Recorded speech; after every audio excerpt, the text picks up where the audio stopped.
حاجة مش عيب وملكش حق تتكسف منها، وما فيهاش اي حاجة ولا بتقلل منك ولا عيب ولا حرام.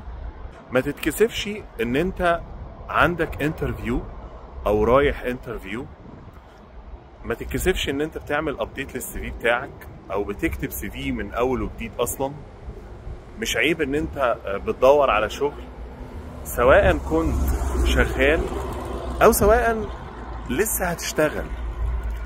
مفيش حاجة تكسف في الموضوع ده ولا حاجة تدعو او يعني تستدعي ان انت تخجل من نفسك. لا عادي، عندي انترفيو، ايه المشكلة؟ بكتب السي في او بعمل ابديت او رايح اعمل مقابلة جديدة، عادي ما فيهاش مشكلة. سواء كنت شغال او سواء لسه اول حاجة هشتغلها في حياتي، فمفيش حاجة تكسف في الموضوع ده، مفيش حاجة عيب. الامر عادي وطبيعي جدا.